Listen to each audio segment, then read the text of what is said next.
अस्सलाम वालेकुम, मैं हूं आपका होस्ट कायम शाह और आज हम जा रहे हैं जर्मनी का शहर फ्रैंकफर्ट, इसको डिस्कवर करने के लिए। तो जर्मनी को 3 मतलब हम तरीके से जा सकते हैं, या तो ट्रेन के ज़रिए जा सकते हैं या फिर हम जा सकते हैं गाड़ी के ज़रिए। तो ट्रेन वहाँ पे चूँकि आसानी से बंदे को पहुँचा देती हैं और उसके लिए मैंने अभी मोनसफ़ा काटा भी ले लिया है। मोनसफ़ा काटा मतलब जो मंथली टिकट होता है, तो वो मैंने ले लिया। लेकिन आप सबकी व्यूअर्स की इन्फ़ो के लिए मैं आपको सिर्फ दिखाता हूँ कि यहाँ पे टिकट बंदा किस तरह ख़रीदता है टिकट ऑटोमाट से। मैं ये कैमरे को टर्न करता हूँ ऑटोमाट की तरफ और आपको दिखाते हैं कि टिकट किस तरह ख़रीदी जाती है। तो यहाँ पे आपने बेसिकली टिप करना है किस जगह आपने जाना है। तो यहाँ पे हमारे लिए भी फ्रैंकफर्ट होगा, फ्रैंकफर्ट को टिप करेंगे। अच्छा, मेरे ख्याल से इसमें अभी कोई मसला है। अच्छा हाँ, आ गया। इसमें ये जर्मन ज़ुबान में है। तो आइंसलफ़ार्ट मतलब वन वे के लिए होता है। टागेसकार्टे का मतलब है कि आपको दिन का टिकट चाहिए। तो अभी दिन का टिकट मिसाल के तौर पे ले लेते हैं। तो यहाँ पे क्लिक करते हैं। इसके बाद यहाँ पे आपसे पूछते हैं कि आप मतलब 14 साल के लिए बच्चों के लिए टिकट है, वो टिकट थोड़ा सस्ता होता है। फिर है वक्स में बड़ों के लिए होता है। यहाँ पे टिप करते हैं, डेट को पे टिप करते हैं और उसके बाद आपको यहाँ पे 12 यूरो और 30 सेंट पे करने होते हैं। तो नॉर्मली आप यहाँ पे कार्ड से भी कर सकते हैं और इसके अलावा आपको कैश भी कर सकते हैं। तो ये आपकी अपनी मर्ज़ी है। क्योंकि मैंने ऑलरेडी यहाँ पे टिकट ख़रीदा हुआ है, इसीलिए मुझे टिकट की ज़रूरत नहीं है। तो वेट करते हैं फिर ट्रेन का और देखते हैं कि ट्रेन फिर जब आती है तो चलते हैं फिर फ्रैंकफर्ट।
नहीं जी, तो इस वक्त हम पहुंच गए हैं नीडरहॉगस्टेड में। नीडरहॉगस्टेड जो है ये दूसरा स्टॉप बनता है क्रूमबर्ग के साथ। तो यहाँ पे भी काफ़ी अच्छी खासी देसी कम्युनिटी रहती है, जिस तरह इंडियन, पाकिस्तानी, बांग्लादेशी और अफ़गानी यहाँ पे काफ़ी सारे रहते हैं। उसकी वजह ये है क्योंकि ये सिटी जो है ये बिल्कुल ही टच हो रही है तकरीबन ऑलमोस्ट फ्रैंकफर्ट के साथ। और फ्रैंकफर्ट जो हमारी मेन सिटी है, जहाँ पे ज़्यादातर लोग जॉब वगैरह करते हैं, तो उनको कम्यूट करने के लिए बड़ी आसानी होती है यहाँ से A to B जाने के लिए। इसीलिए ये लोग यहाँ पे रहने का प्रेफर करते हैं। तो ये जो एशबोर्न की जो सिटी है, ये बेसिकली पहले हिस्सा था क्रूमबर्ग का।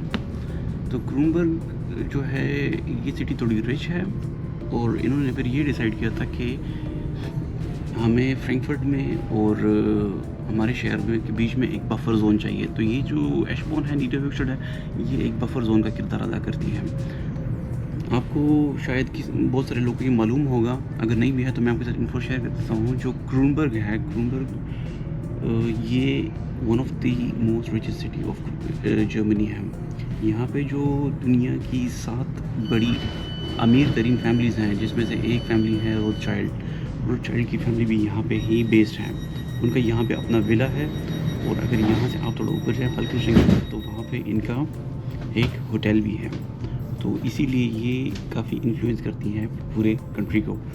इसीलिए इनको ये ऑप्शन भी दी गई थी कि आप अगर अपना ये सिटी बीच में नहीं लेते, मतलब ये जो एशबोर्न का जो एरिया है, या आप एक बतौर बफर जोन के लिए यूज़ करना चाहते हैं तो आप भी कर सकते हैं। तो इन्होंने उसको ऑप्ट कर लिया था और इसको बतौर बफर जोन यूज़ करते हैं।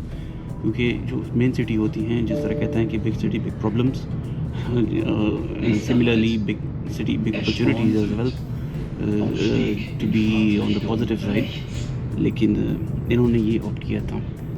अच्छा, मज़े की बात ये है कि रिसेंटली क्रूमबर्ग में ये डिबेट भी चल रही थी, हालांकि बड़ी रिच सिटी है, ये डिबेट भी चल रही थी कि मतलब हमारे यहाँ इंडस्ट्रीज कम हैं, तो उन्होंने जो ये एरिया जिसको ये लोगों ने बफर जोन बनाया है एशबोर्न को, ये एशबोर्न में बेसिकली इंडस्ट्रीज़ जितनी भी बड़ी सारी इंडस्ट्रीज़ हैं, मतलब जिस तरह अकाउंटिंग फर्म्स हो गई, अर्नस्ट एंड यंग हो गया, EY हो गया, LG हो गया, इसके अलावा और जितने भी बैंकिंग वगैरह हैं, वो जो बड़ी बड़ी फर्म्स हैं उनके यहाँ पे मोस्टली हेडक्वार्टर्स लोकेटेड है। इवन Hyundai भी यहाँ पे है, ये उनका यहाँ पे हेडक्वार्टर तो नहीं है, उनका हेडक्वार्टर मेरे ख्याल से ओफनबाग में पड़ता है, लेकिन एनीवे ये यहाँ पे भी मतलब लोकेटेड हैं। तो दिल में इनको थोड़ा बहुत पछतावा तो होगा कि बफर जोन तो हमने बना दिया, लेकिन वो बफर जोन काफ़ी सारा मतलब जो प्रॉफिट मार्जिन है वो ले गया। यहाँ पे काफ़ी सारे जो, जिस तरह मैंने कहा कि जो इंडस्ट्रीज़ हैं, कंपनीज़ हैं, उनके हेडक्वार्टर्स यहाँ पे लोकेटेड हैं, तो उनसे जो इनकम आती है वो इस स्टेट को फिर मिलती है, इस सिटी को फिर मिलती हैं, तो उस से फिर ये लोग यहाँ पे लोकल डेवलपमेंट करते हैं। तो इन द शॉर्ट रन इन्होंने यहाँ पे ये फ़ैसला तो ले लिया, लेकिन लॉन्ग टर्म का इन्होंने सोचा नहीं, जिस पे दिल में भी इनको लाजमी पछतावा भी होगा। और सामने एक कंपनी है टेलीकॉम, और ये मेरे ये LG है, ये सही तरीके से मैं दिखा नहीं सकता, लेकिन ये LG है। तो यूजलेस टू क्राई और स्पिल्ड मिल्क।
अच्छा, ये अब हम पहुंच गए हैं फ्रैंकफर्ट की पहले सिटी रोडेनहाइम में। तो हमने जाना है फ्रैंकफर्ट am Main Hauptbahnhof। हाउपबानोफ जो है ये जर्मन का लफ्ज़ है, जिसके मतलब है फ्रैंकफर्ट मेन रेलवे स्टेशन। तो हमने वहाँ जाना है, फिर वहाँ से मैं आपको दिखाऊंगा फ्रैंकफर्ट की जो स्पेशलिटीज़ हैं, यहाँ पे जो चीज़ें यहाँ पे मशहूर हैं, जो टूरिस्ट डेस्टिनेशंस हैं जो आप देखना चाहते हैं। इसके अलावा जो यहाँ पे फ्रैंकफर्ट जैसे बदनाम भी है, अभी उनमें बहुत सारी चीज़ें आती हैं, जिस तरह मिसाल के तौर पे यहाँ पे जो मुख्तलिफ़ मंशियात वगैरह का फ़रोख्त होता है। इसके अलावा यहाँ पे और सारी जो माफिया वगैरह हैं, जो ये बदमाश टाइप के लोग होते हैं, वो भी यहाँ पे मौजूद होते हैं। तो मैं आपको वो जगह भी दिखाऊँगा, तो होपफुली वहाँ पे कोई मिसहैप नहीं होगा, देखते हैं वहाँ पे फिर। तो स्टे ट्यून्ड और मिलते हैं फिर थोड़ी देर में।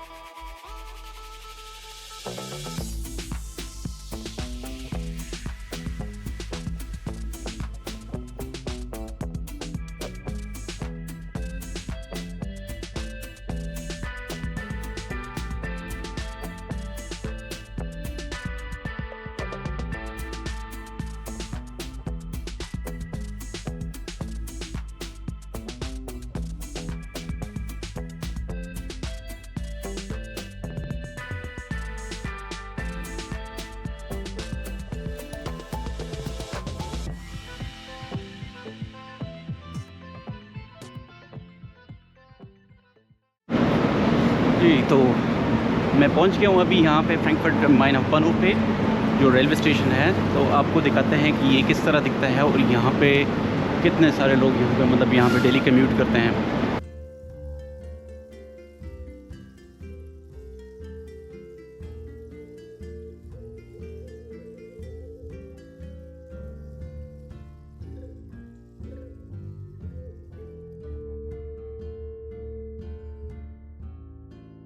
अच्छा, तो फ्रैंकफर्ट की जो मेन हाइलाइट्स है मैं आपको वो फिर बताता हूँ। इसकी जो आबादी है ये है 7,75,000 टोटल सिटी की।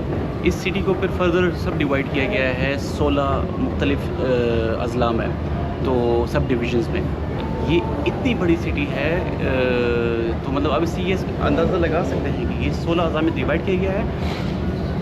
इनकी जो ख़ुसूसी बात है, इनका जो एयरपोर्ट का जो रीजन है, जो एयरपोर्ट का जो एरिया है, फ्रैंकफर्ट एम माइन जो इनका इंटरनेशनल एयरपोर्ट जो है, उसको इन्होंने भी एक सब डिवीज़न में डिवाइड किया गया है, क्योंकि वो इतना बड़ा है। ये इसकी एक दूसरी ख़ासियत ये है कि ये इंतहाई मल्टी कल्चरल है। तो अगर यहाँ पे आप रहना चाहते हैं तो मतलब आपको इतना स्ट्रेंज महसूस नहीं होगा, क्योंकि यहाँ की जो ज़्यादातर आबादी है वो फॉरेनर्स की है। और यहाँ पे हमारी जो देसी कम्युनिटी है वो भी यहाँ पे काफ़ी सारे मतलब एक्टिव है, तो इसीलिए आपको यहाँ पे ईज़िली आप यहाँ पे एडजस्ट हो सकते हैं। जो मेन इशू यहाँ पे पाया जाता है वो सिर्फ या लैंग्वेज का है। तो जो मेनली जो हमारे स्टूडेंट्स वगैरह आते हैं या कुछ और जो इसके अलावा जो हमारे और जो वर्कर यहाँ पे इमिग्रेशन वगैरह जो करके यहाँ पे आते हैं, उनको सिर्फ ये इशू सिर्फ जो मेन प्रॉब्लम को जो फेस करनी होती है वो ये होता है कि इनको लैंग्वेज सही तरीके से नहीं आती। तो जो भी यहाँ पे जर्मनी में आना चाहता है तो उसको मैं तो सबसे पहले यही एडवाइस करूँगा कि आप कुछ न कुछ सीख कर आएँ, क्योंकि वो आपको यहाँ पे फ़ायदा देगा। क्योंकि देखें, अगर आपको लैंग्वेज नहीं आती ना तो उसका ड्रॉबैक ये होता है कि यार आपको फिर कोई जॉब नहीं रहता। तो जॉब नहीं देता तो आपको मतलब इनकम नहीं आएगी ना, तो आपको काफ़ी सारी स्ट्रगल्स करनी पड़ती हैं। हाँ, ये उनके लिए फिर नहीं है अभी जिनके पास मतलब बहुत सारा पैसा हो, तो उनके लिए मतलब फिर जॉब इतनी इम्पोर्टेंस नहीं रखती है, क्योंकि वो ये अफोर्ड कर सकते हैं। लेकिन जो मिडिल क्लास फैमिली से ताल्लुक़ रखते हैं या लोअर मिडिल क्लास से ताल्लुक़ रखते हैं या जो गरीब ख़ानदान से ताल्लुक़ रखते हैं, तो उनके लिए फिर मतलब ये मस्ट है। तो भाई अगर यहाँ पे आना है तो लैंग्वेज सीख के आएँ, और मैं तो आपको यही मशवरा दूँगा, मतलब लैंग्वेज सीख के लाजमी आएँ। यहाँ पे लैंग्वेज के मतलब अगर लैंग्वेज नहीं आती ना तो आप को बहुत सारी मुश्किलात मतलब फ़ेस करनी पड़ती हैं फिर। तो इस वक्त मैं पहुँच गया हूँ बानोफ पे। इसके बाहर क्या नज़र है अभी आपको दिखाते हैं, ये किस तरह दिखता है बाहर से।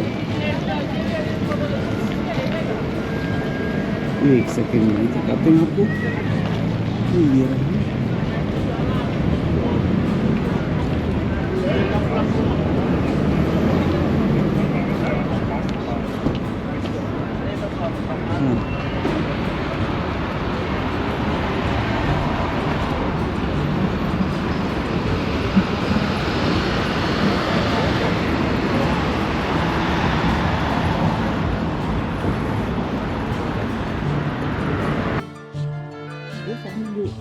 एरिया दिखाई दे रहा है उस साइड पे, ये पूरा का पूरा वहाँ पे मंशियात वगैरह भी बेची जाती हैं। और इसके अलावा अगर मैं इस तरफ आऊँ तो यहाँ पे सामने कुछ हमारे जो ये हजरात हैं वो ऐसे ये जमीका वगैरह साइड के हैं, वो यहाँ पे अक्सर औकात आपको दिखते हैं इन कामों में, क्योंकि यहाँ पे ये मंशियात वगैरह की फरोख्त मतलब होते हैं।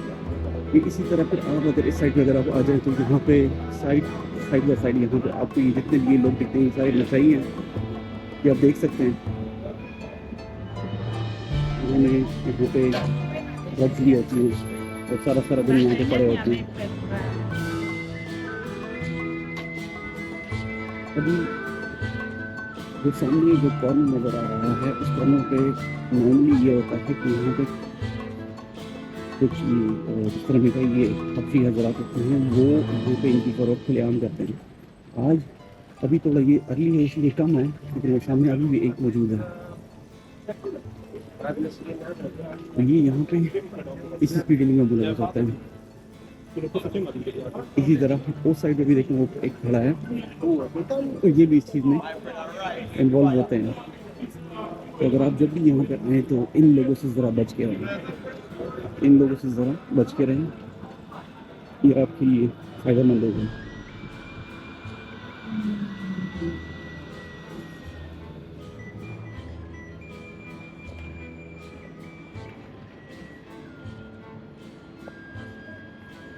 ये है इनका त्रासा बांग,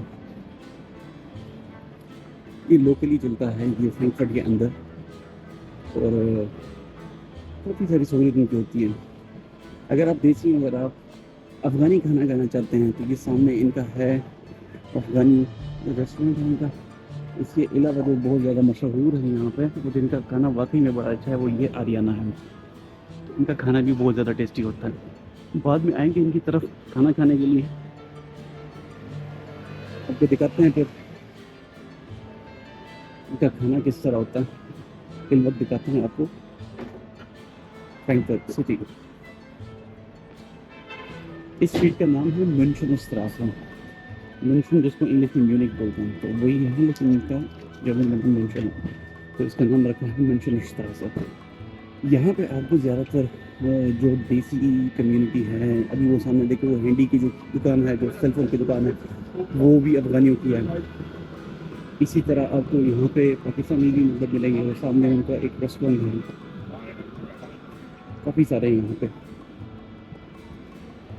अभी मैं आपको लिए चलता हूँ दूसरे स्ट्रीट में जो इनका फ्रैंकफर्ट का जो मशहूर स्ट्रीट है, उसको बोलते हैं केज़रस्ट्रासे। इनके नाम बड़े अजीब से होते हैं। अगर बंदा जिसको जर्मन नहीं आती ना, उसको ये बड़ा ही अपवर्ड सा महसूस होता है कि यार ये किस तरह के नाम इन्होंने रखे हैं, ये तो याद ही नहीं होते ये वाकई में। यहाँ पे अभी अच्छा है, आप लोग मतलब वीडियो में बंदा स्मेल नहीं कर सकता, लेकिन यहाँ पे यहाँ पे पेशाब की होती है ना, उसका स्मेल बड़ा ज़्यादा आ रहा है, बहुत ज़्यादा स्मेल है यहाँ पे। ये ऊपर देखिए, ये कैमरे पहले यहाँ पे नहीं थे, इन्होंने अभी यहाँ पे लगाए हैं। ये यहाँ पे जो इनका क्राइम रेट है वो बहुत ज़्यादा है, तो क्राइम को टैकल करने के लिए इन लोगों ने यहाँ पे कैमरे लगाए होते हैं।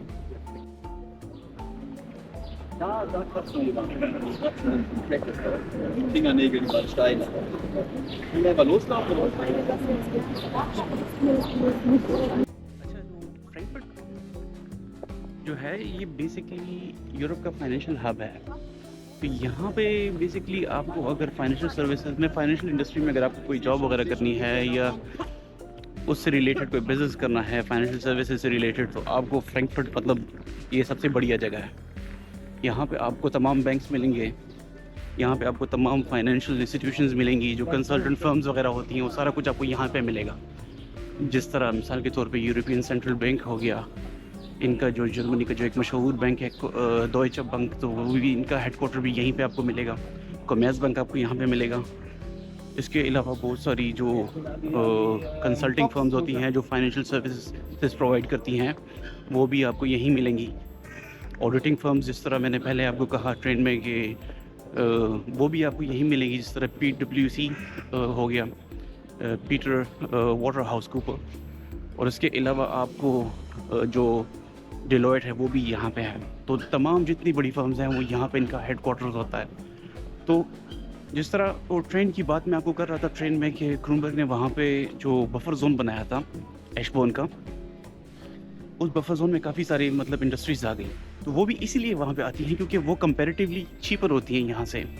अभी आपको जो फ्रैंकफर्ट की जो रेंटल जो कॉस्ट है, मतलब लीजिंग रेंटल, मतलब रेंटल या परचेजिंग जितनी भी है प्रॉपर्टी की, वो कंपैरेटिवली ज़्यादा होती हैं। इसीलिए ज़्यादातर फर्म जो हैं वो उस तरफ मतलब रहना पसंद करती हैं जो थोड़ी चीपर होती हैं एशबोर्न साइड पे। तो फर्स्ट ऑफ ऑल मतलब आपको जो फर्म्स मिलेंगी वो आपको मिलेंगी एशबोर्न में, और उसके बाद जो है मतलब जिनको वहाँ पे जगह नहीं मिलती उन्होंने मजबूरन यहीं पे आना होता है। तो फ्रैंकफर्ट में फिर इनकी फर्म्स होती हैं। तो जो भी भाई सुन रहा है, जो कोई स्टूडेंट है या कोई जॉब सीकर है जिसको मतलब फाइनेंशियल इंस्टीट्यूशंस में जॉब वगैरह चाहिए ऑडिटिंग साइड पे या बैंकिंग साइड पे, तो उसको तो मैं यही एडवाइस करूँगा कि यार आप यहाँ पे आएँ, आप यहाँ पे आए तो अगर आपको जॉब चाहिए फाइनेंस सेक्टर में। अच्छा, ये जो है यहाँ पे इसका भी एक किस्सा है, ये किसी दिन मैं आपको सुनाऊँगा। यहाँ पे जब मैं आया था तो इसके पास मैंने जॉब की थी। मैं किसी वक्त आपको इसका किस्सा डिटेल में सुनाऊंगा। अभी टाइम है फ्रैंकफर्ट का, तो वक्त देते हैं फ्रैंकफर्ट को रादर देन इस तरह की स्टोरीज़ के लिए। ये आपको मैं दूसरे व्लॉग में पर बताऊंगा।